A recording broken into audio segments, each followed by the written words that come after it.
traveler. Are you ready to journey beyond time and space?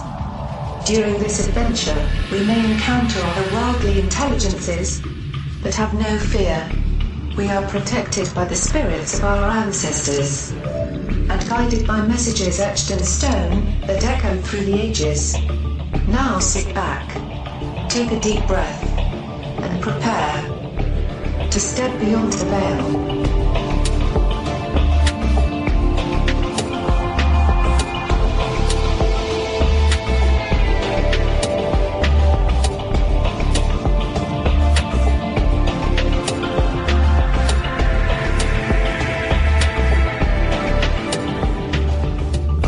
Indeed, tonight we will be encountering the things that go bump in the night. Jeffrey Seelman is an emotional clearing expert, practicing exorcist, and professional psychic in Milwaukee, Wisconsin. Jeffrey's also the resident expert on spiritual energy, exorcism, and paranormal investigation at expertvillage.com. A practitioner of transcendental meditation since 1976 at the age of 16, Jeffrey has studied metaphysical philosophy, exorcisms, and clearing concepts. He's been clearing individuals, homes, and businesses of negative emotional energy since 1993. StarClear was created in 1999 and is dedicated to helping the public understand the nature of negative emotional energies in our living, working, and personal environments. And we are going right past the veil on this one, ladies and gentlemen, because something does lie right on the other side. What happens to us after we die? That's the big question on everybody's mind. However, if we can prove once and for all, or even understand through belief, which is the understanding of a truth based on something that may not actually be proven with there's a word I'm looking for, but that may not have rigorous proof behind Empirical it. evidence. Empirical evidence. That's a great term. So maybe even through the belief and understanding of the afterlife, we're able to understand better what happens after we go, and thus live a much happier life because we no longer fear the other side. But maybe there are some things on the other side to fear. Maybe. There's two sides to the coin for sure. We have Jeffrey on with us. Jeffrey, how are you doing, sir? Chris, Cherie, I'm doing wonderfully. How are you both doing? Very We're doing good, very great. good. Very good to have you back on. It's been a while. Are you still in Milwaukee? I am, temporarily. I moved back here from Las Vegas over a year ago. And coming up to concert season here all summer long. Festival season, and so I'll definitely be here for the summer, and then probably moving out west. Excellent. The great state of Washington. Oh, really? Yeah. What part? Well, probably Tacoma, looking at Seattle or Tacoma. That is fantastic. I think we told you we relocated to the area about a year ago, and it is gorgeous. It was the best thing that I've ever done for myself. Beautiful. You're going to love it. Yeah, I'm looking forward to it. We were lucky in Wisconsin this year. We did not have a cold and snowy winter. That's unusual. And so actually was pouring rain in January, which I have never seen in Wisconsin before when I've been here. But yeah, I'm looking forward to the Pacific Northwest and all the pleasures it has to offer. Excellent. Now, the big question is, how many ghosts are we going to encounter while we're out here? Well, ghosts, essentially, there are two different kinds of this phenomenon. There are spirits, which are people who do not have physical bodies.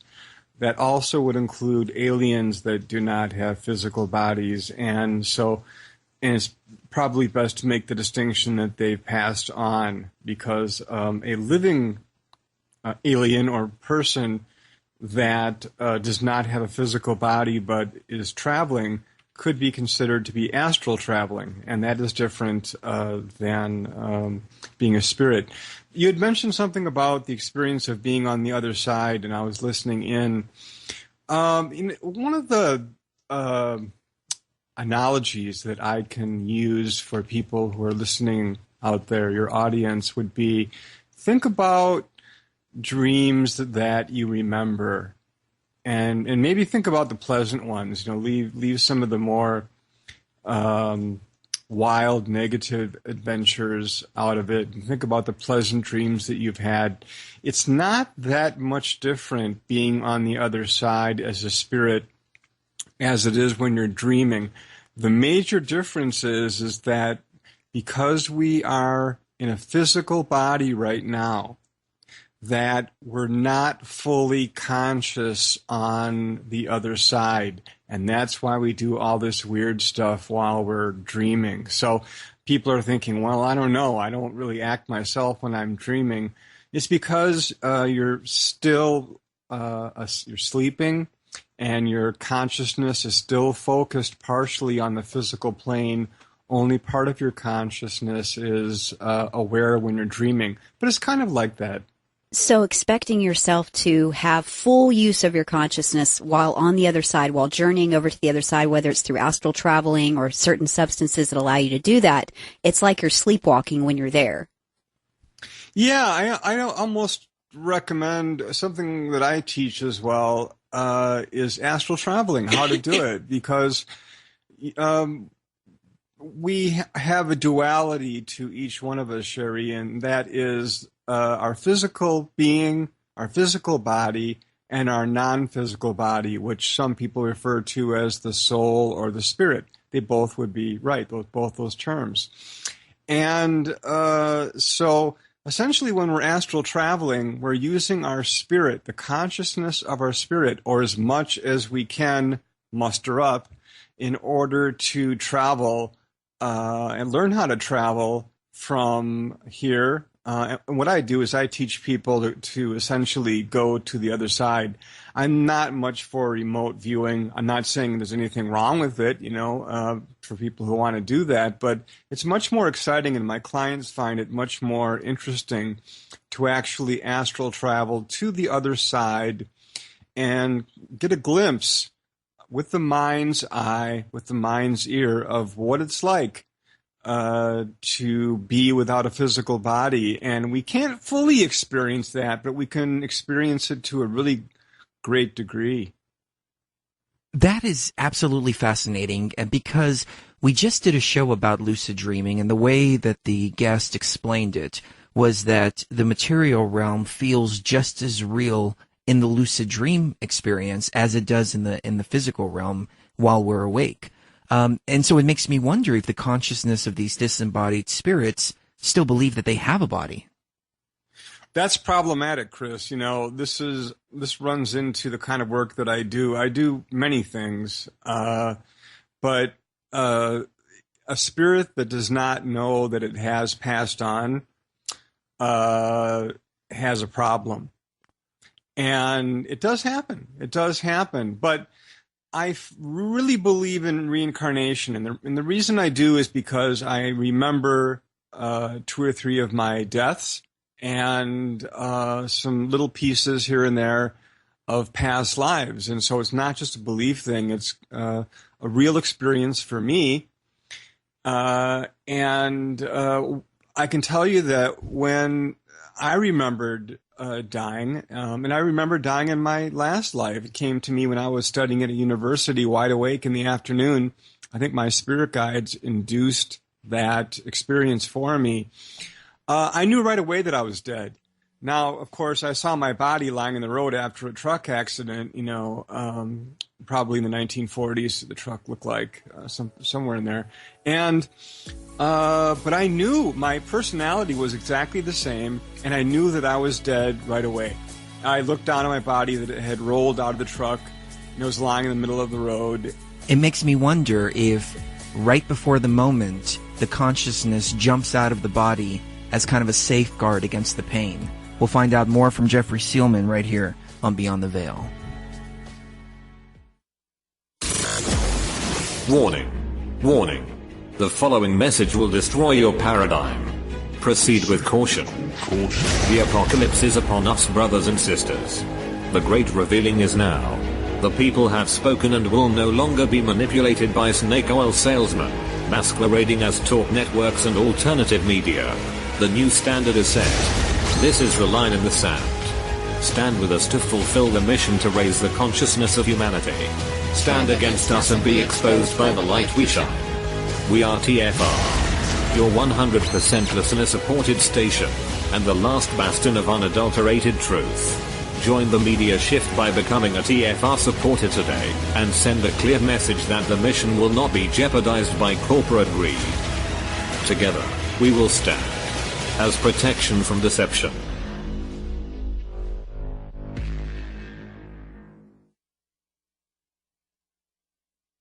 Enemy Within Radio on truthfrequencyradio.com. Tackling the subjects mainstream media does not touch. Behind the curtain conspiracies of the elites, controversial science and research, and delving into the paranormal. Enemy Within is a truly interactive show. Join us in the chat room on Truth Frequency Radio and add to the conversation on air.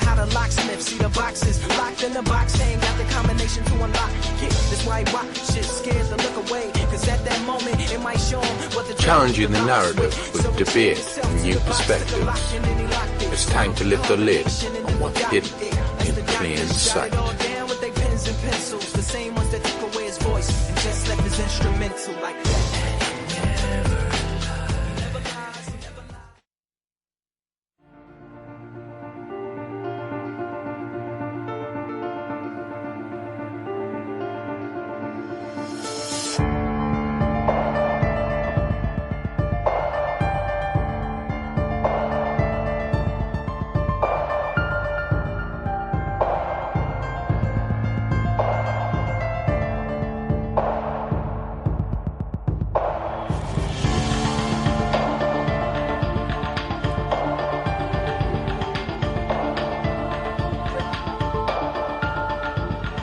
Jeffrey, I recently read a story about a young boy who came back and pointed out the site where a body was buried and pointed at another man who supposedly killed him.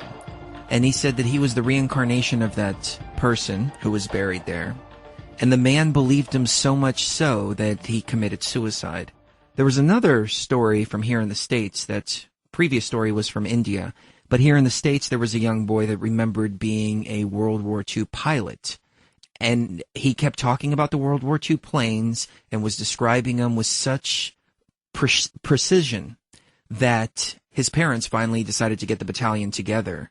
And once he got together with the battalion, it was like rejoining old friends. He was telling them about a painting that one of the sisters had of him, and just personal details that nobody would know except for that particular individual that was reincarnated as that young child. And of course, every time a story like this hits the mainstream news, somebody comes out and says, well, the child was coaxed, it was a publicity stunt by the parents, etc., etc. But feeling the situation intuitively, how do you feel about that situation? Have you encountered some young children, for instance, who you know were somebody else and they know that they were somebody else? Well, we know that in Hinduism, say in India, that it's very common for people, children, teenagers, adults, to go intuitively and visit people that they lived with or had a relationship with in past lives. It's accepted. And and they share a bond, it's not just a belief thing. They have memories. All these things are really believable. I was watching this television program last night, and it wasn't about that, but one of the things I was looking at, this young girl, she had a disease, and it was a rapid aging thing, and she was going to essentially die when she was about 16. And I thought, is too young. She hasn't, and same thing with cancer patients. They haven't been to maybe any concerts, haven't traveled, haven't experienced any relationships and all the things that we do. It's not fair. And so why one life? It doesn't really make a lot of sense. Why not many lives? Why not as many lives as it takes, essentially, in order to get things right? We have different kinds of character defects to work out. And that is one of the reasons that we have multiple lives, because we essentially screw things up. Every one of us that is on this planet, I've never met anybody, not the highest guru, that is perfect. Everybody's got their issues, and we can't all work them out in one particular lifetime. I know that some of the things that I do that some people would consider to be supernatural, psychic, whatever, I remember doing in a past life, and I simply remember how to do it. And it just simply came to me. Not all of the things that I do. I've had a lot of experiences. For anybody who's read my first book, where I go into that, or actually an audiobook I created in Chicago back in 2013, which goes into my history. And so I just think it's science, that, okay, I believe in spirits. I think we're all spirits. I think there are higher spirits. I think there are negative spirits, which essentially are negative people who are dead and continue to do negative things. There are higher, more powerful negative spirits. We might call them demonic spirits. That's one name for them. A lot of things going on. But I think that maybe where I differ from some psychics is that I'm a science person. I have no argument with physical science. None. Zero. I think they're completely correct. I study and work in the realm of non-physical science, which is essentially our personality, which is non-physical, our psychological systems, which is non-physical, who we are, essentially, when we look in the mirror and see that person inside of our physical body, that person is indestructible. We don't go into some great cosmic brownie, mixture or sun or something like that. There's that philosophy out there that we become one with everything. I don't believe that. From my own experiences, remembering what it's like to die, my personality did not change one little bit immediately. Now, after a while, our personalities do change. We start to remember what we did during our lifetimes, and I have a much greater perceptual ability to look at what we've done throughout our lifetimes, and also look at other people and read other people's minds as well. Spirits can read anybody's mind if they have that ability, and that ability is not hard. It's kind of inherent in every spirit. Spirits only communicate telepathically, Chris, because they don't have a voice box. They don't have any eyes. They don't have any ears. They have no sexual organs. They have no physical anything. They generate their appearance by the process of visualization and belief, which on a physical level only can do so much. I can't come from Milwaukee, Wisconsin, where I'm at right now, to Washington physically by visualization and belief. But as a spirit, I could. And so visualization and imagination, which is kind of the spark of visualization, it's that first impression of, what I want to do, is very different on the other side. It comes into a different kind of science. And I believe everything is science. There's natural law, there's physical law, and there's natural non-physical law. I use those things in order to teach people how to protect themselves from negative energies that are generated by other people, which is the greatest problem that we face, and also the accumulation of negative emotional energies in our living and working environments from past occupants, and also present occupants and relationships and all of that. And also from negative spirits, because it really is the same thing. The only difference being is that we can't see it coming. You know, sometimes we have an idea of who doesn't like us, and we kind of expect it. You know, we kind of, for those in the know, we kind of put up our shields to protect ourselves from people that we know don't like us, but spirits we can't always see coming. It's the smiling faces that will stab you in the back. We'll be right back.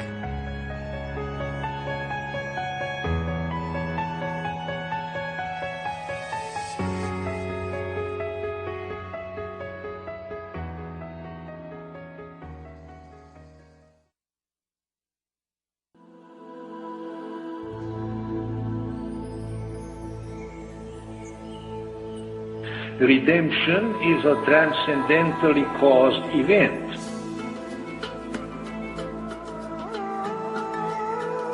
For no one can simply redeem himself.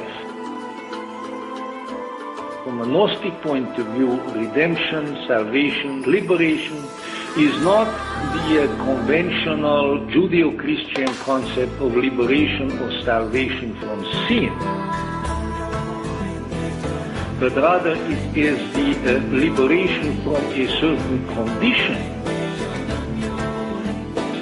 our existential condition of unconscious existence in an unconscious world. It certainly cannot be accomplished by anyone by himself or herself. We are all in a predicament of radical alienation and separation from authentic reality, and this separation is really the fount of all our souls. Behind all the seeming causes of suffering is the cause that we are separated from our true source, our true nature. According to the Gnostic mythos, redemptive efforts are repeatedly made for our sakes. The high principle of transcendence reaches out to us and sends to us redeemers and messengers of light.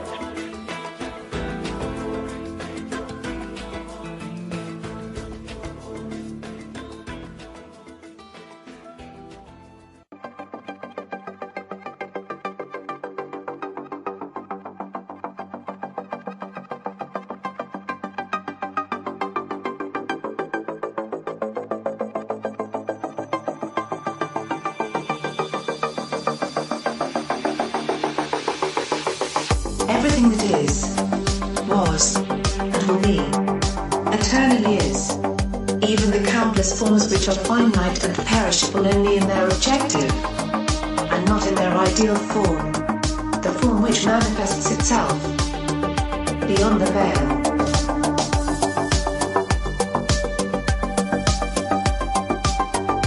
Do you ever ask yourself, what is the illusion? There's some cultures, the Native Americans, who believe that the dreamland is the real reality, and we are actually living in the dream. Everything is backwards. But I often wonder what a disembodied spirit feels. And the big question that comes to mind, as Tracy posed just a few minutes ago, is could some of these disembodied spirits actually be travelers who died, passed away, and refused to go into the light or refused to go into that realm of reincarnation? And so they linger here on the physical plane, maybe even believing that they're still alive. And can some become so deranged during their time here that it would be the same type of isolation that any consciousness would experience? You see it in insane asylums, and you see it in prisons as well. When somebody's been isolated for too long, they start to go crazy without any human interaction. And so you hear the things that go bump in the night. You hear the rattles late at night in the basement, and you wonder, does that spirit have an evil intent? Is it merely trying to get your attention? Or has it become deranged from the isolation? And then you have what I refer to as demonic entities.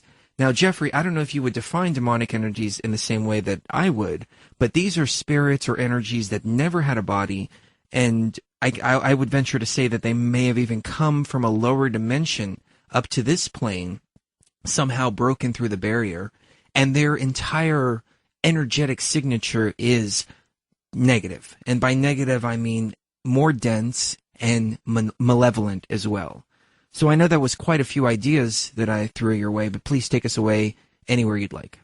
That's just what I was thinking. You know, I guess back to, you know, to start with Tracy, what she was talking about. I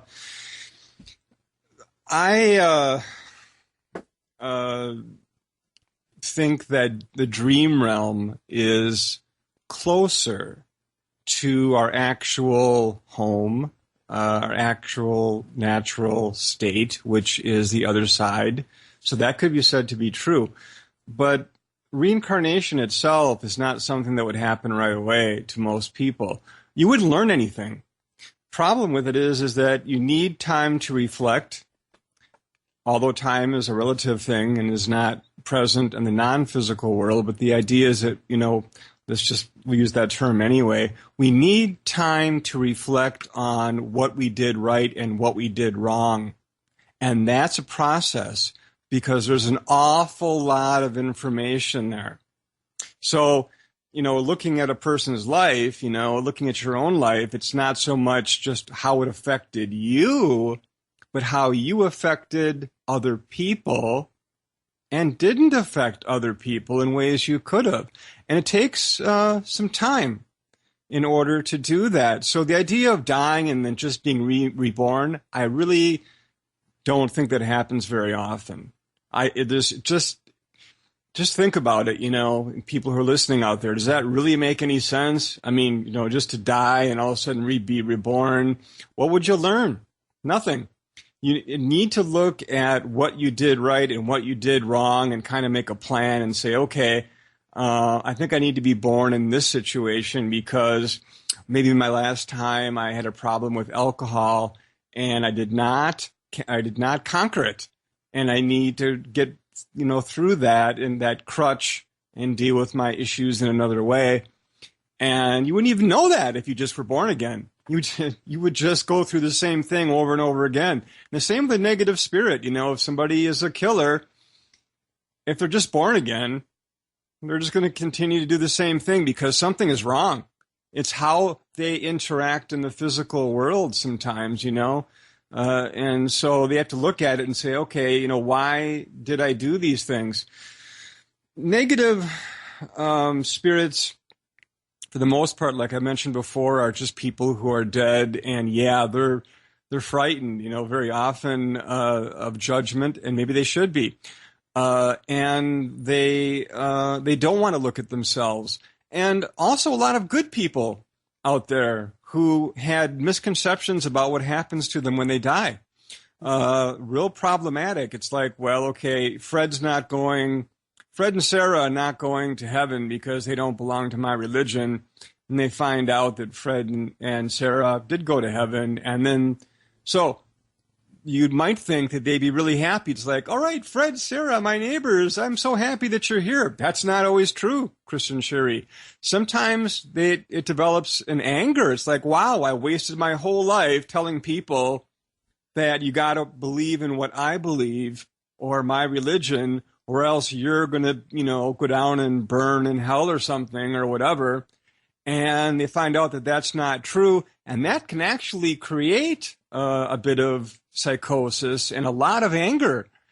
Demonic spirits can break through barriers, and they are very powerful. The thing about demonic spirits is it's probably easier to look at them as a counterpart of angels, meaning that they're on about that power level, which means they have a lot of tricks up their sleeve. And they know how to mess with people and get them to do things they would not normally do. And they're not to be taken lightly. They're highly intelligent. They've been around a lot longer than we have, and it's something we need to remember. Now, I believe that angels were not born as angels. I don't believe in any of that. I think that's just something that people who don't know anything wrote down a long time ago.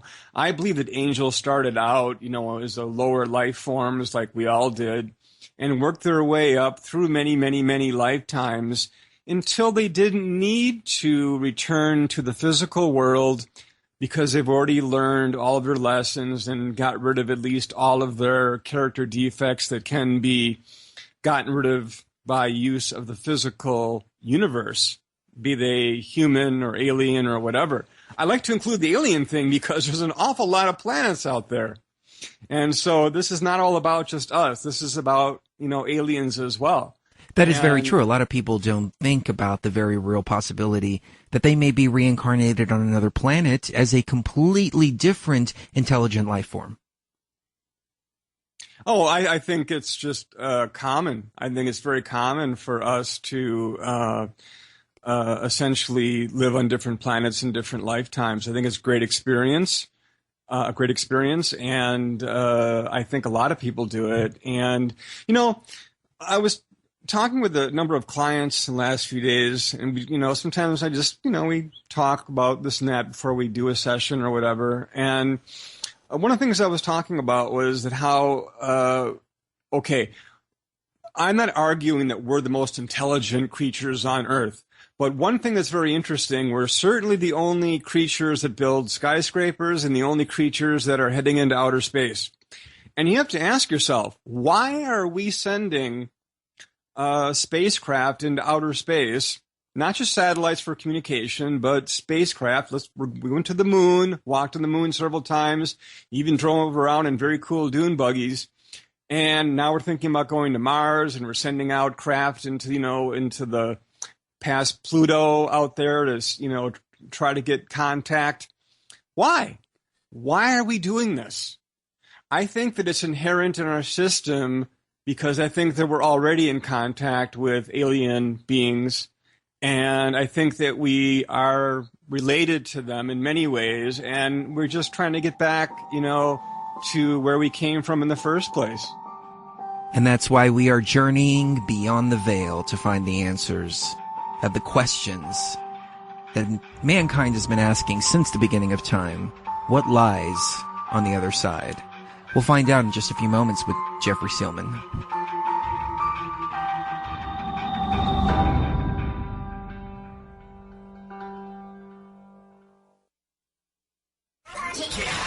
Truth Frequency Radio is your number one source for news and information without the hate, hype, and fear.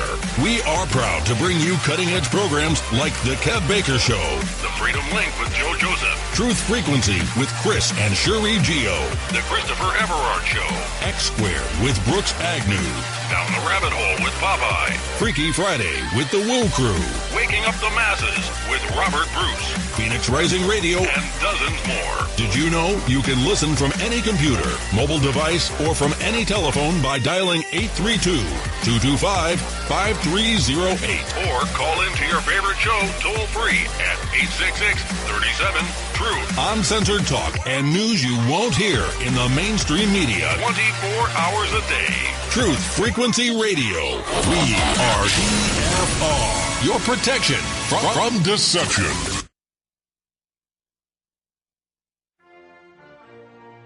This election campaign, Live Free FM would like to remind you how important it is that you get out and vote for nobody. Nobody is an honest politician. Nobody will put your needs before his political desires. Nobody will keep his campaign promises. Nobody will put an end to the invasive and creepy NSA spying program. Nobody will lower your taxes. Nobody truly is a man of the people. Nobody cares about you, and nobody has all the answers. Cast the only vote that really means anything. Vote for nobody. If nobody wins, everybody wins. For more information on how you can vote for nobody, Tune in to Live Free FM Sunday nights on the Truth Frequency Radio Network. This message approved by nobody.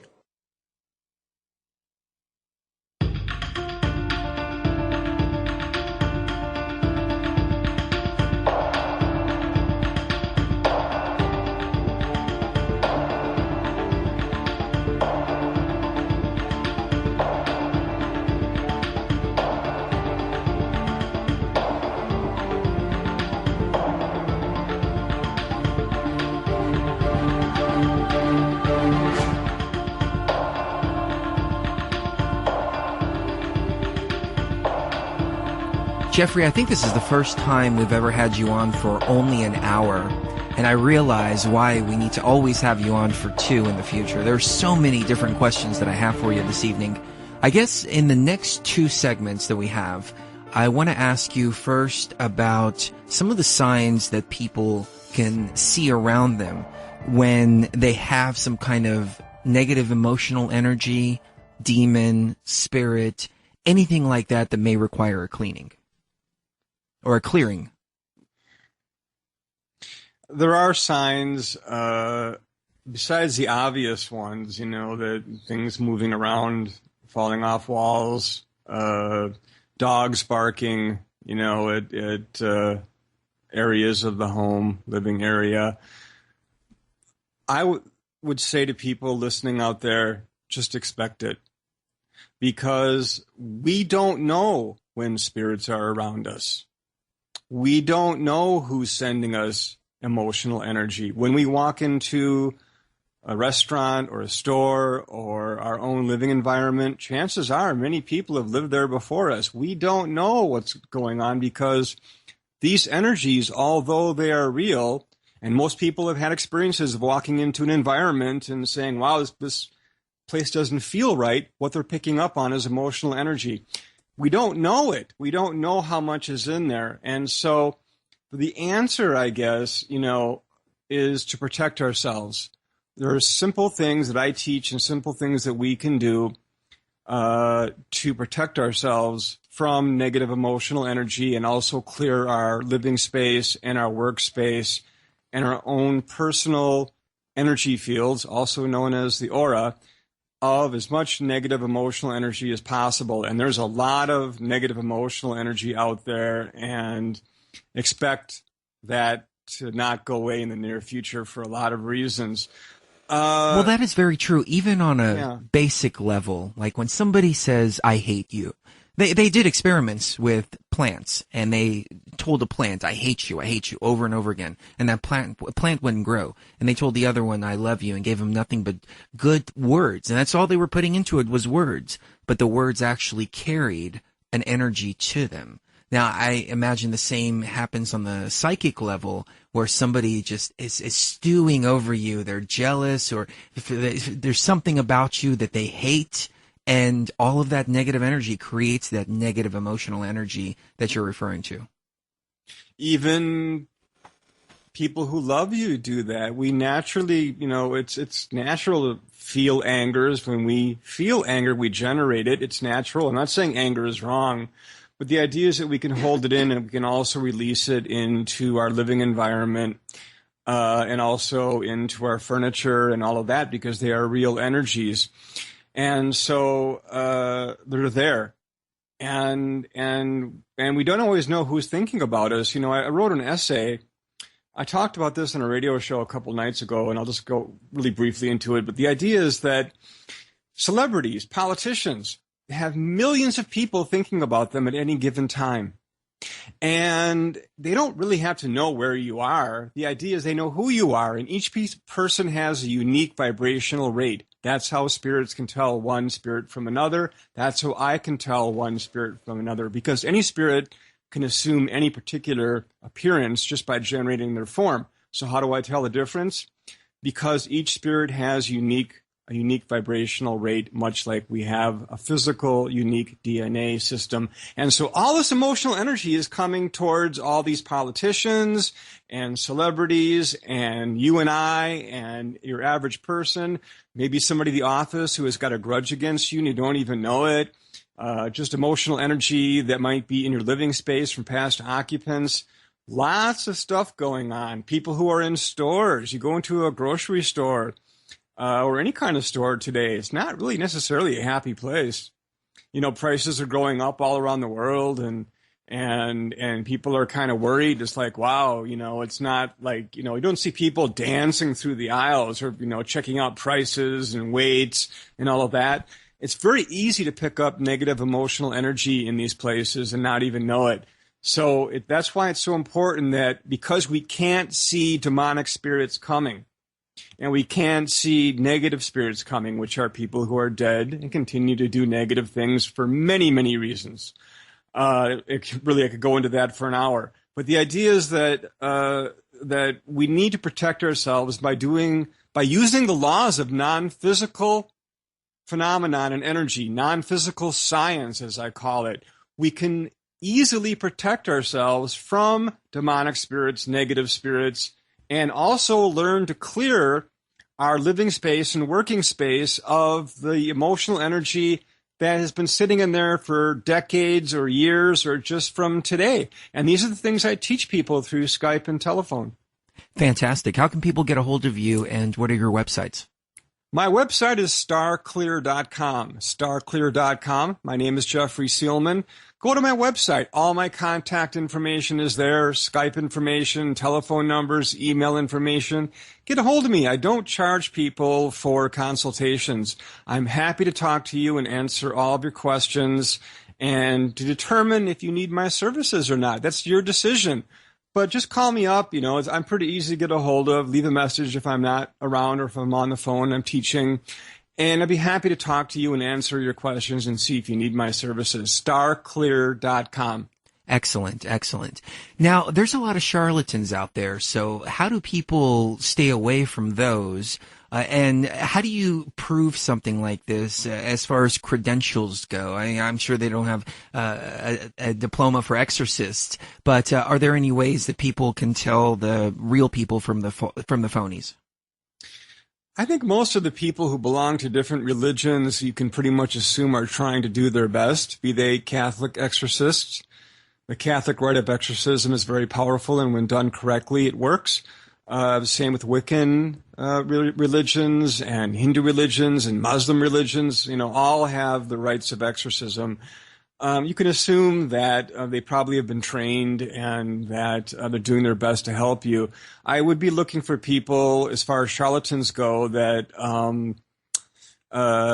make snap diagnosis of what is wrong with you. You're possessed by 15 spirits. This is something I get a lot from people who have come to me and said that people have told them that there's 20 spirits inside of you. You can believe that there is not. If there was, you would not call somebody like me. You would not call somebody like them. So essentially, that you would look for, how long have they been in business? Look at their website. Read what they're trying to get at. They're actually kind of easy to pick out. Usually, they're going to tell you that you're really possessed, that you really need a whole bunch of clearings, and they're after money, and so they're going to charge a lot of money. And things are not going to change, and so you'll be disappointed. So look for people who try to tell you that you're possessed and all these spirits are inside of you and you're under attack by 50 spirits or 60 spirits. Unfortunately, Chris and Sherry, this is really common. I get calls every day, emails every day, Skypes every day from people who have talked to other people, psychic readers and, clearing experts and exorcists, so-called exorcists alike, that, have gotten this, misinformation, and it scared them to death. And of course, then they think that there's all these people making them do all these things inside of them, which only exasperates the situation. So you want to go with somebody who's been around for a long time, and done a lot of radio and television. It really helps because maybe you can listen to some of the shows they've done and see if it rings true in your head. Listen to what they say. Don't just believe anything somebody tells you. Use your BS filter, for lack of a better term. Those are very wise words. And if I can make a confession for a moment, when the listener first gave us your name, because you were referred by a listener who was a really big fan of yours, I thought to myself, oh, exorcist and remote exorcist on top of that. What am I getting myself into? But after researching, I realized that you are indeed the real deal. And knowing you for the several years that we've known you now, I can tell that you are just a completely genuine person. So I wouldn't send our listeners to anybody else who need a clearing. It's all focus. Thank you. It's all focus, Chris.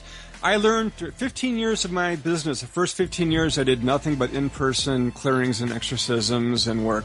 And I noticed that when I went into people's homes, I didn't touch anything. And so when I became, known worldwide, I learned how to focus in on people's homes. Fascinating.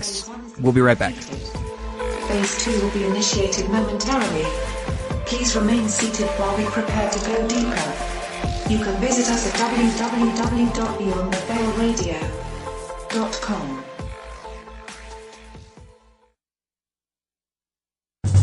It's the Onion Radio News. A boss's going-away party is a little too jubilant. This is Doyle Redland reporting. According to Carl Roberts, a manager for the past 5 years at Ames Farm Products Wholesalers Incorporated, the going-away party thrown for him by employees last night was perhaps a bit overly happy. Known for his by-the-book management style, the 38-year-old Roberts had this to say. You'd figure that on a Friday, people would want to go home and get a head start on their weekend. I didn't leave my party until 10:30, and it was still going strong. If anything, it seemed to be picking up speed. On the way out to his car, Roberts said he was also surprised to meet 2 former Ames Farm Products sales reps making their way to the party with a keg of beer. After 3 trips to the confessional in recent months, Boston native Paul McMullen has accumulated a backlog of 20 recitations of the Rosary. The 32-year-old McMullen, whose immortal soul will remain in danger until the appropriate recitations are made, explained his predicament. Father O'Riordan gave me 3 rosaries last time and 5 the time before, and I still had 12 left over from last time. I tried doing the Hail Marys and the Our Fathers on my way to work, but I kept losing my place during the sorrowful mysteries. McMullen plans to stop going to confession altogether for the next few months so he can catch up. Sources report that college chum Steve Maskey is apparently too busy to give his buddy Phil a quick ring or even the time of day. Maskey did, however, take time out of his busy schedule earlier today to call Phil and explain. Honestly, Steve, I'd love to go out and help you celebrate your birthday. It's just that, with work and the new baby, I just don't have a spare minute. Come on, you can understand, can't you? According to Phil, however, Steve has been like a ghost ever since he married that Veronica woman last year, and why can't they go out for one damn beer? Doyle Redland for the Onion Radio News, online at theonion.com. Real people, real radio. Wherever you are, make it TFR. The Truth Frequency Radio.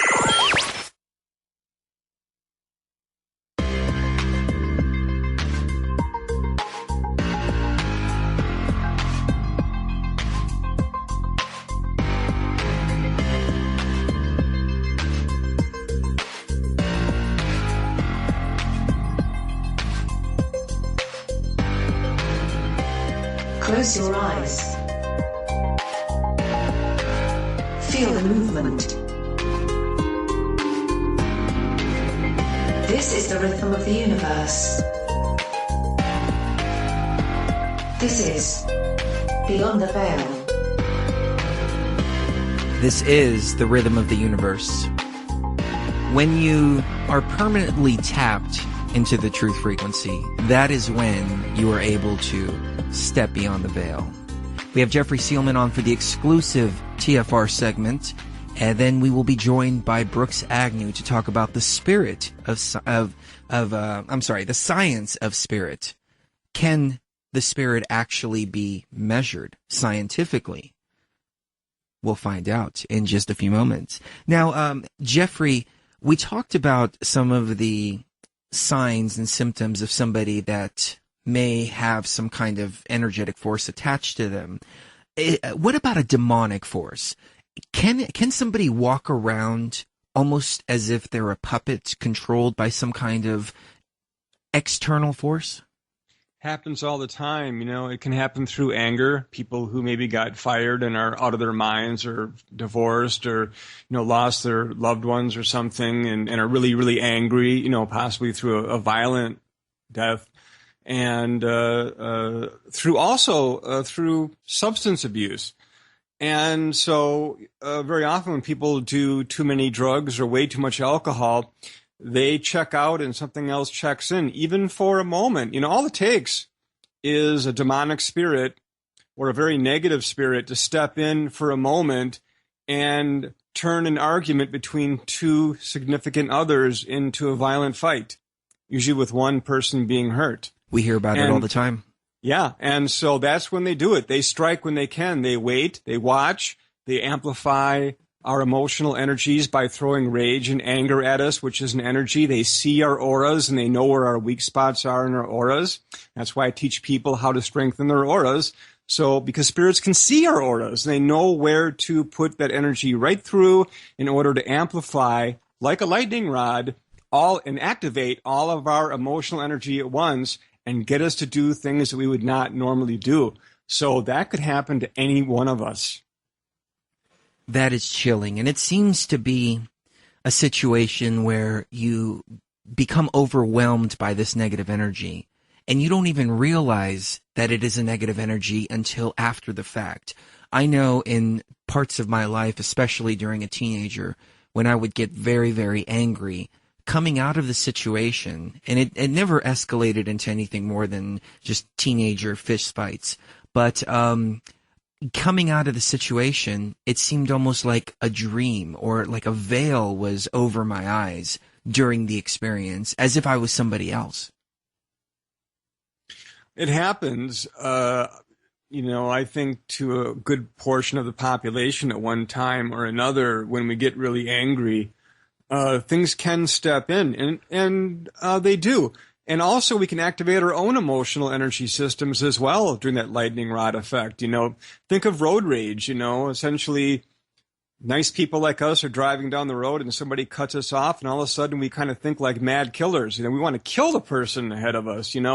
What's happening is essentially we're activating all of the emotional energy inside of us. And that we should be releasing, the negative emotional energies we should be releasing. We're not taught to release it. We're not even taught that it exists at all, because we can't measure it in physical terms. And I'm hoping that your next guest, I was listening a little bit to what you were saying, will be able to describe a little bit and about the idea of how to prove or measure what exactly a spirit is and how to detect it. The only way that I know how to detect these things is I know that spirits are non-physical. And so they can come close to us like sharks underneath the water and essentially throw negative energy at us and rage and hatred, because that's what they're feeling. That's what they're feeling, And most often it's just people who are dead and they're just negative. And they continue to be negative. People don't really change after they die right away.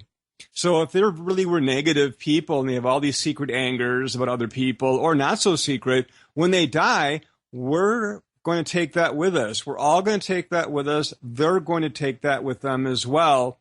And they're not going to like it, because they're going to realize that, their physical body just is lying in the hospital bed or the morgue or in the street or whatever, but they still are the same old problematic person. Well, let me ask you this before we run out of time. I think a lot of the problems that people face are when they allow one thing to build up, and then another, and then another, and then they get into a road rage type situation. And it's not even the fact that they got cut off, but it was that one last straw that broke the camel's back that set them off into a violent rage, or any type of rage at all. So you talked about releasing some of that negative energy. What's the best way to do it? Best way, there's many ways to do it, but the best way is to actually do certain exercises that will filter out the positive and the negative. We know inherently what is good for us and what is not good for us. And so all we have to do is learn the proper techniques in order to let go of the negative emotional energy on an energetic level. I work on the energetic level, not on the psychological level or emotional level. So what I'm talking about is actually releasing the very energy that we generated or picked up from living environments, working environments, or other people. And so there's a number of different techniques that I teach so people can release them. And one of the things that I do is I help people expedite that by doing clearings on them in order to actually flush out negative energy from their homes and living environments and from their energy fields to expedite that release and get that ball rolling and teach them how to keep that ball rolling so they release negative emotional energies. They are not releasing any positive energies. They're only releasing what they want to release. We naturally hold in what is positive and good for us. And unfortunately, we also hold in what is not good for us. We're not taught to do that. It's just not something that is in the school curriculum yet.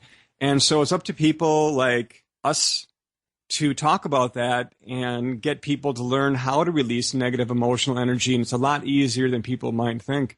And your thoughts briefly in the next 2 minutes about picking up negative energy through the use of Ouija boards, tarot cards. There's a lot of people with superstitions that just those things by themselves are inherently evil or have some kind of negative energy attached to them. Ouija boards are not evil in themselves. I mean, what they are is imperfect party line telephones. And so there's recommended, of course, it says in the box, and that 2 people should operate it, for safety. But the problem is that it takes a spirit actually touching the energy field, usually around the planchette, what it's called, the thing that moves around the Ouija board, in order to move it back and forth. Problem is that they usually are standing behind us or next to us, and they can be easily replaced by a more powerful spirit. So one moment you're talking to a positive spirit who's moving the planchette around, giving you information, and the next moment a negative spirit might step in, and all of a sudden you're feeling really creepy and you're getting really negative things, negative messages with that Ouija board. That can actually lead to an attack. And usually not possession so much, but unless it goes on for a long time. But it can lead to you getting zapped full of negative energy by a negative spirit. So we have to be very, very careful when we're using something like a Ouija board because we don't always know who we're talking about. Eventually, they're going to develop some kind of communication device where we can talk to grandma directly. And you can bet, and it's probably right, that we're going to be charged for it, probably $1 a minute or something by our local long distance companies or something. But I'm being serious, that someday we're going to be able to talk to our loved ones, probably with some communication device. That would be something. Jeffrey, thank you so much for your time this evening. StarClear.com, ladies and gentlemen, stay tuned. We're going even deeper behind the veil with Brooks Agnew.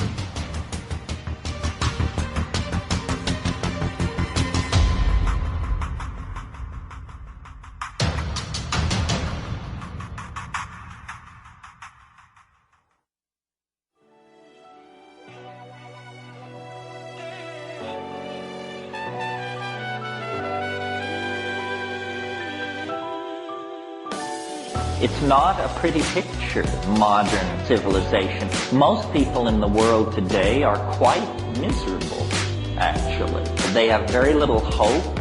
Their religions, their traditional value systems are being eroded. Lifespans are being shortened by pesticides, chemicals, all kinds of things in the environment. And there is very little political light on the horizon. I believe that it's reasonable, looking at this situation, to say that history failed.